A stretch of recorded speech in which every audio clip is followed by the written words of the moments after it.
5.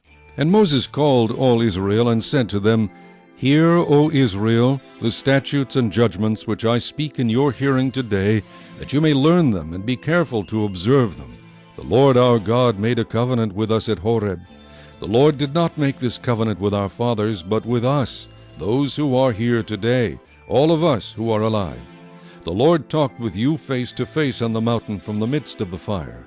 I stood between the Lord and you at that time, to declare to you the word of the Lord, for you were afraid because of the fire, and you did not go up the mountain. He said, I am the Lord your God, who brought you out of the land of Egypt, out of the house of bondage. You shall have no other gods before me. You shall not make for yourself a carved image, any likeness of anything that is in heaven above, or that is in the earth beneath, or that is in the water under the earth.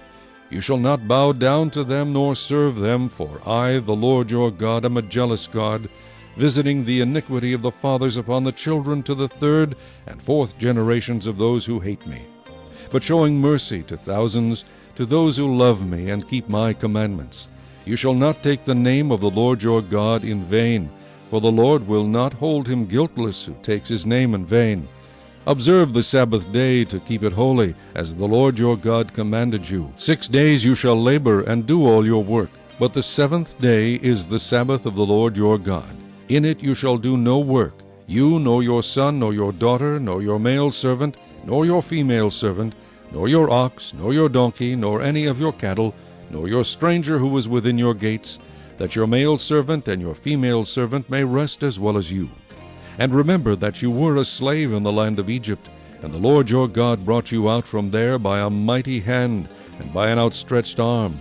Therefore the Lord your God commanded you to keep the Sabbath day. Honor your father and your mother, as the Lord your God has commanded you, that your days may be long, and that it may be well with you in the land which the Lord your God is giving you. You shall not murder, you shall not commit adultery, you shall not steal, you shall not bear false witness against your neighbor, you shall not covet your neighbor's wife, and you shall not desire your neighbor's house, his field, his male servant, his female servant, his ox, his donkey, or anything that is your neighbor's. These words the Lord spoke to all your assembly in the mountain from the midst of the fire, the cloud, and the thick darkness with a loud voice. And he added no more. And he wrote them on 2 tablets of stone and gave them to me. So it was, when you heard the voice from the midst of the darkness, while the mountain was burning with fire, that you came near to me, all the heads of your tribes and your elders. And you said, Surely the Lord our God has shown us his glory and his greatness, and we have heard his voice from the midst of the fire. We have seen this day that God speaks with man, yet he still lives. Now therefore, why should we die? For this great fire will consume us.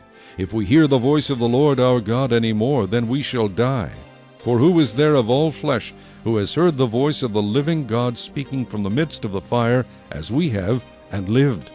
You go near and hear all that the Lord our God may say, and tell us all that the Lord our God says to you, and we will hear and do it. Then the Lord heard the voice of your words when you spoke to me, and the Lord said to me, I have heard the voice of the words of this people which they have spoken to you. They are right in all that they have spoken.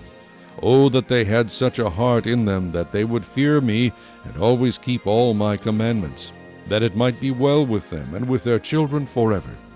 Go and say to them, Return to your tents. But as for you, stand here by me, and I will speak to you all the commandments, the statutes, and the judgments, which you shall teach them, that they may observe them in the land which I am giving them to possess. Therefore you shall be careful to do as the Lord your God has commanded you. You shall not turn aside to the right hand or to the left. You shall walk in all the ways which the Lord your God has commanded you, that you may live, and that it may be well with you, and that you may prolong your days in the land which you shall possess. Chapter 6.